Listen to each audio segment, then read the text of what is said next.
Professor Francisco Pinto. Francisco has a degree in biochemistry from the Faculty of Science of the University of Lisbon and a PhD in biochemistry and bioinformatics from ITQB in Nova University of Lisbon in 2005.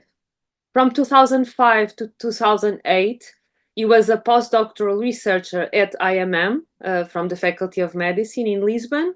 And since 2008, he is an assistant professor of biochemistry at the Faculty of Science in the University of Lisbon and a researcher at the RNA Systems Biology Group within the Biosystems and Integrated Science Institute, BioISI. His research interests focus on networks of biological molecules that regulate cellular processes. To understand the structure and function of these networks in health and disease states, he uses and develops mathematical and computational methods. Thank you again, Francisco, for accepting to be here today. I'm looking forward to your presentation. I would like to start by thanking the organizers for this kind invitation, especially because I feel a bit like an outsider here. I'm not truly a researcher in phylogeny or cophylogeny, but I'm interested in studying how genotypes give origin to different phenotypes and all the molecular networks in between. And I think it's always important to know how these phenotypes evolved. So we cannot understand exactly function without this evolutionary perspective. And I'm presenting this work that is called Evolution and Regulation of Microbial Secondary Metabolism, that I start by what usually comes in the end. I'm going to acknowledge the two main helpers in this work. So Guilherme Santamaria was my PhD student. He ended last year. He is currently at the Luxembourg Center for Systems Biomedicine, and his co-supervisor, together with me, was João Xavier, that has a research group at the Memorial Sloan Kettering Cancer Center. And he presented us the problem, and we tried to help. This work that I'm going to present is already published, actually 2 years ago, and all the details you can find in the publication. So I hope you got interested enough to check later the publication. So the work is centered around this bacterial species, Pseudomonas aeruginosa. It is an opportunistic pathogen, so in healthy people generally doesn't cause any problems. But in people, particularly people with cancer, and also another special case is people with cystic fibrosis, they are very susceptible for infections with this pathogen. And they can, once they can invade the host, they can cause disease in different organs, giving rise to severe pneumonia, meningitis, intestinal infections, and in some cases when the infection spreads through the bloodstream to septicemia, that is a very serious condition. And the lab of João Xavier was particularly interested in studying these species because they have an interest in social microbiology. And these species, they during their lifetime, they switch between two main phenotypes. Either they have a static phenotype where they grow as biofilms in communities of bacteria, or in different conditions, they have a high motility behavior called swarming behavior, where they swim away to find new niches to colonize. And studying how the bacteria regulates this is and how these phenotypes are regulated is one of the interests of this social microbiology field. In particular, to get to be able to have this swarming behavior, Pseudomonas aeruginosa secretes some molecules called biosurfactants. And the main kind of biosurfactants that Pseudomonas aeruginosa produces are rhamnolipids. And rhamnolipids are secondary metabolites, and that means that They are not essential for the survival, growth, and reproduction of the organism, but they can have benefits for the organism, but they are not always produced. They are natural surfactants, and that means that they decrease the surface tension of the liquid where they are present. And why do they do that? Because they have a lipid, so these fatty acid long chains that are hydrophobic, and this is the precursor of the rhamnolipids. Then the biosynthetic pathway adds sugar called rhamnose, and producing a monorhamnolipid and eventually a dirhamnolipid. And so the sugars are like waters, are hydrophilic. The fatty acid chains are hydrophobic, and this gives this property of being some kind of a detergent that is easily dissolves lipids and has this surface tension decrease effect. And bacteria produce these to secrete them to the environment. So why? Because that decrease in surface tension enables them, facilitates their movement around. So there is in particular, it's very easy to test if a particular bacterial strain is producing rhamnolipids or other surfactants. It's done with this drop test. So if you spot a drop of liquid media where the bacteria has been growing, if the drop stays like this, so with a round shape and doesn't spread along the full length of the well, of the plastic well, it means that there is a higher surface tension, so the drop maintains its shape, and so there are no surfactants in the media. If the drop flattens, you have some surfactants, and if you have a high quantity of surfactants, then the liquid spreads in a horizontal layer, and no drop is formed. And you can see this photo that if you make drops of fresh media without bacteria, you always see this kind of drop. Then if you add media where a strain of Pseudomonas aeruginosa has been growing, then you don't see any drop, any spot. So there is high surfactant expression. If you knock out from this strain one of the genes that is the first step of the biosynthesis of rhamnolipids, then you are not the bacteria is not able to produce the rhamnolipids, so you see the drop again. So this is a strategy, a very simple strategy to experimentally check if a bacteria is producing or not surfactants. So, as I said, it is a secondary metabolite, and these secondary metabolites, they are, as I said, are not essential for survival, growth, and reproduction of the organism, but they are relevant for social and ecological interactions. In particular, in this case, the rhamnolipids are important for the motility or swarming phenotype. So the decreasing the surface tension allows the bacteria to swim with so they swim with flagella, so they seem the motility is much easier in the presence of the surfactants. There are some microbial competitors, so other bacteria that grow in the same niches that don't like these surfactants, so they are able to kill some competitors. And in the case of infection, the surfactants are also helpful in invading host cells. So that property of dissolving lipids is able to allows the bacteria to enter a host cell. The thing is that these benefits are once a single bacteria produces surfactants, the benefits are not going to affect only the producer, are going to affect the whole population of microbes that are around. So the benefit is shared with the population, but the cost is individual. Only the cells that are producing the rhamnolipids invest nutrients, resources, energy to secrete these compounds. And in social evolution theory, tell us that if the benefit, if we are able to quantify the benefit in fitness for the population multiplied by the genetic relatedness between the members of that population, if that benefit is greater than the cost, then this production is selected and fixed in the population.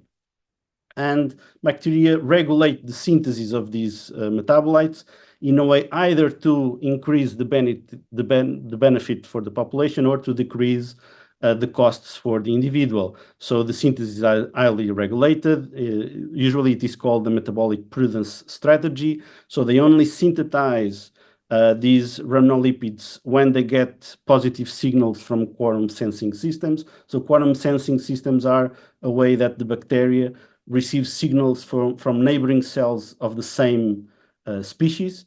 So they use the same communication system. And so if those signals are present in high abundance, is a signal that there is a high density of the cells of Pseudomonas. And so they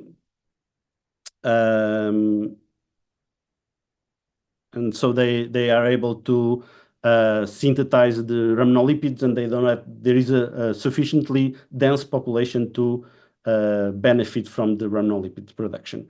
Also, they only synthesize these rhamnolipids when the kind of nutrients that are available have a sufficiently high carbon to nitrogen ratio. So for the bacteria to grow, they need nitrogen to synthesize proteins, nucleotides, and also they need carbon sources. But if you have an excess of carbon, then you have enough carbon to grow, and you have an excess carbon to produce these secondary metabolites. So only in these conditions, bacteria usually produce these metabolites. And the problem that João Xavier presented to us and that gave origin to this project was that as they work in a cancer institute, they had access to a collection of strains that were isolated from cancer patients. Again, these cancer patients, due to the chemotherapy, they are receiving some procedures that they are exposed to. They are highly sensitive to infections with Pseudomonas aeruginosa. It's a serious problem. And so they wanted to study this swarming behavior or this surfactant production behavior in these clinical samples. So they sequenced the 28 strains isolated from patients. They also added the 3 reference strains, and with the core genome of these 20 or 31 strains, they built a phylogenetic tree and then evaluated how did the surfactant secretion phenotype was distributed across those strains. It happens that all the genes necessary for rhamnolipid synthesis were conserved across all the strains. So in theory, all the strains had the possibility to synthesize rhamnolipids. However, there were 8 strains that were not able to synthesize rhamnolipids in this growing media. These bacteria were being grown in a glycerol media with that high carbon to nitrogen ratio.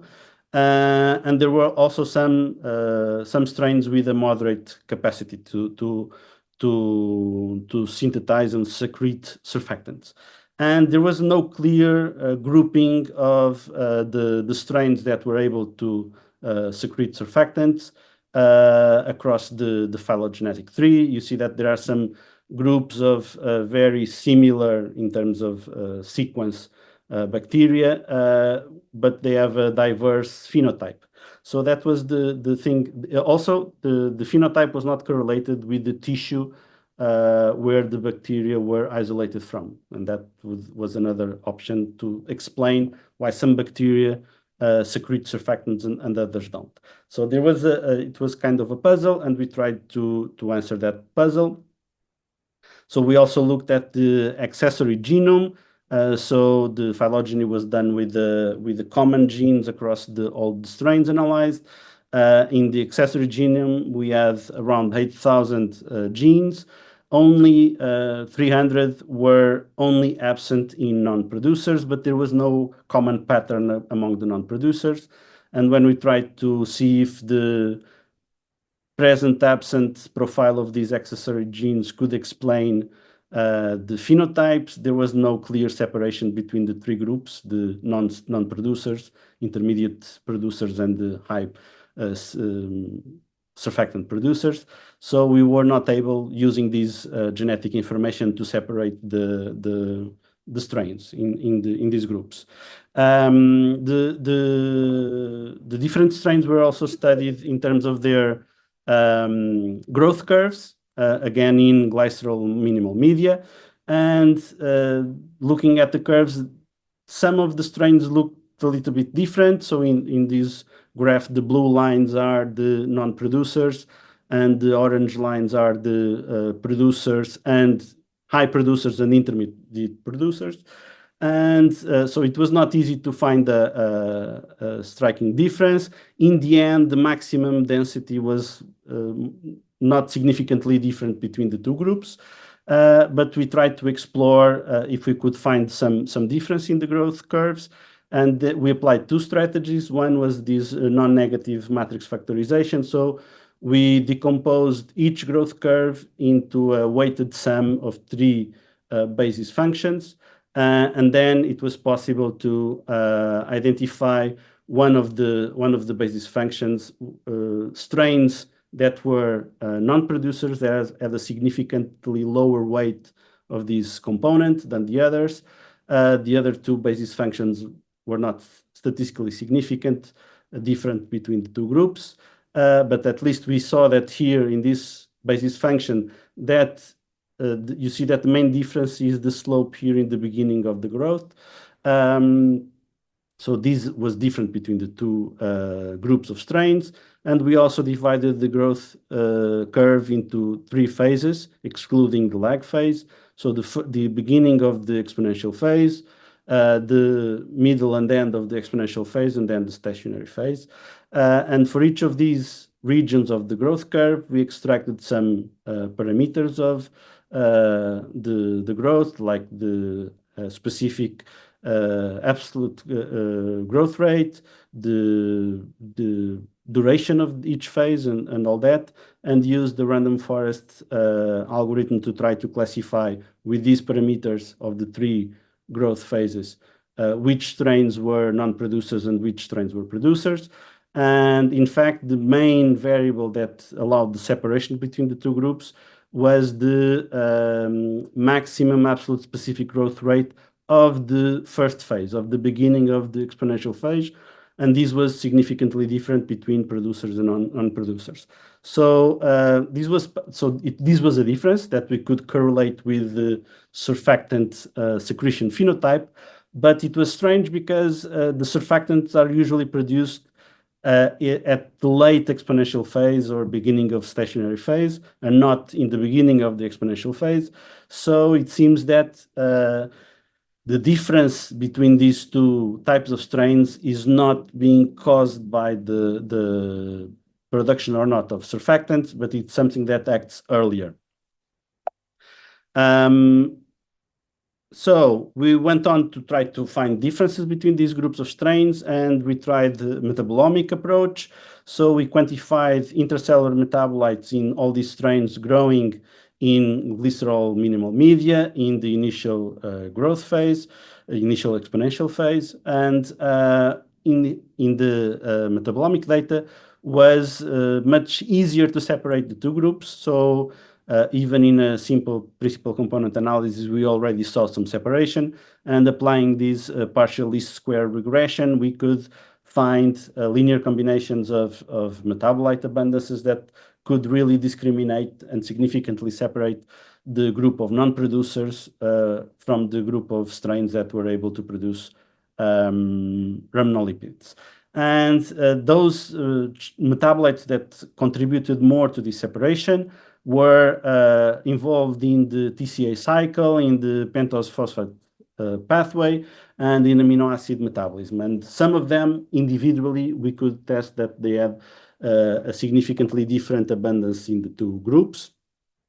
And when we looked at the enzymes that either produced or consumed these metabolites, we find a lot of enzymes that contained iron-sulfur clusters. And the property, by having these iron-sulfur clusters, these enzymes are highly sensitive to reactive oxygen species. So in the presence of oxidative stress, it is likely that these enzymes would not work properly, so they would not, the oxidation state of their ion cluster is not going to be optimal, and they will lose activity.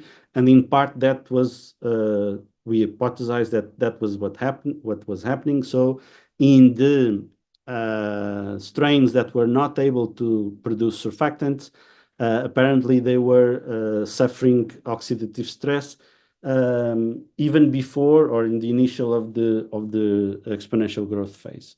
And in fact, Guilhem performed the test. So he exposed all these strains to hydrogen peroxide, that is a source of reactive oxygen species.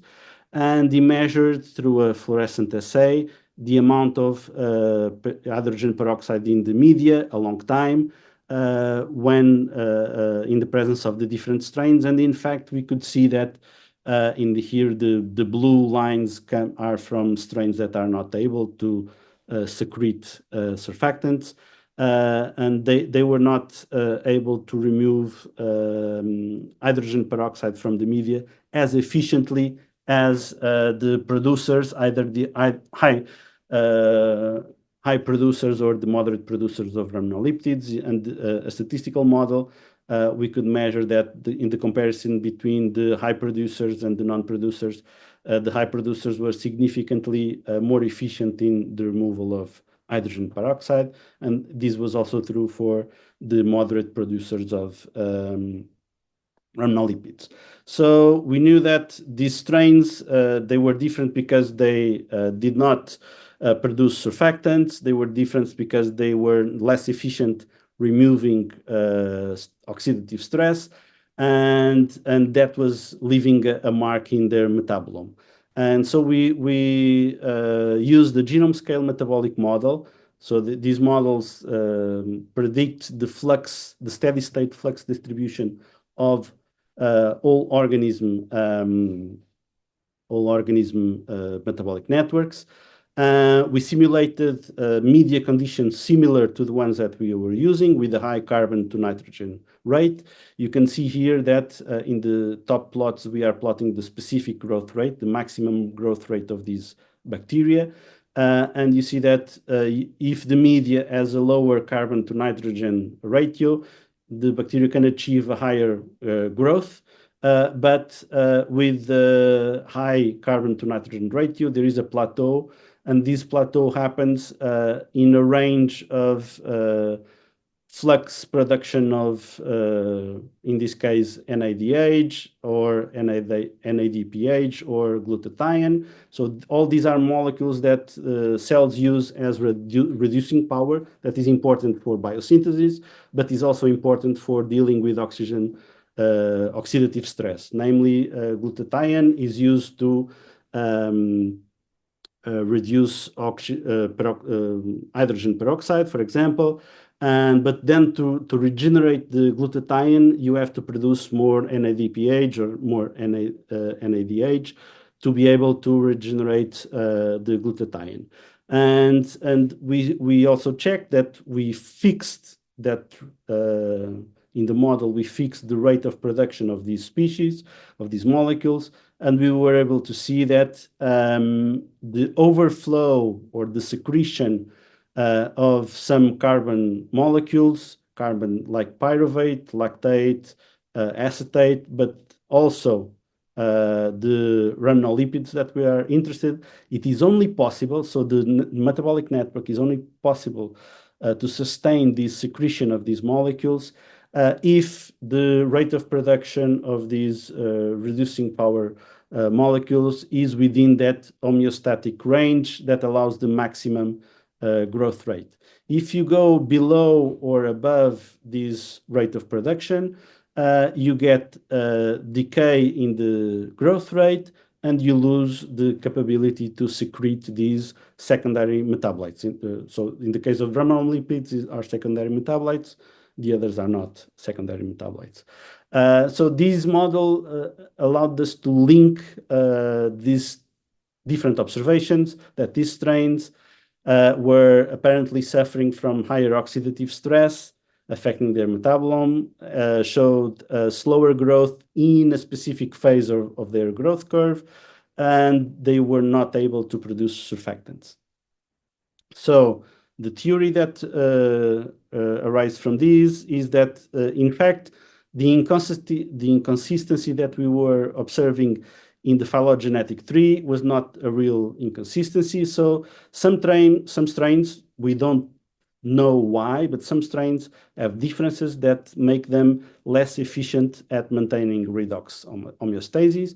And because they are less efficient in that essential role, they require more resources from primary metabolism, and that prevents them from activating the rhamnolipid synthesis pathways. So this is our explanation for that initial puzzle. So just to end, I still believe that to fully understand the connection between genotypes and phenotypes, we need to understand how they evolved, and so that's why your work is important for us. But sometimes we know that different cellular processes are highly interdependent, and sometimes we are not able to predict how they influence each other. And some of the phenotypes that we are interested in studying can be influenced by genes that we associate to apparently unrelated cellular processes, and that makes these puzzles that we observe when we study these phenotypes. So that was the story that I had to show you. Thank you so much, Francisco.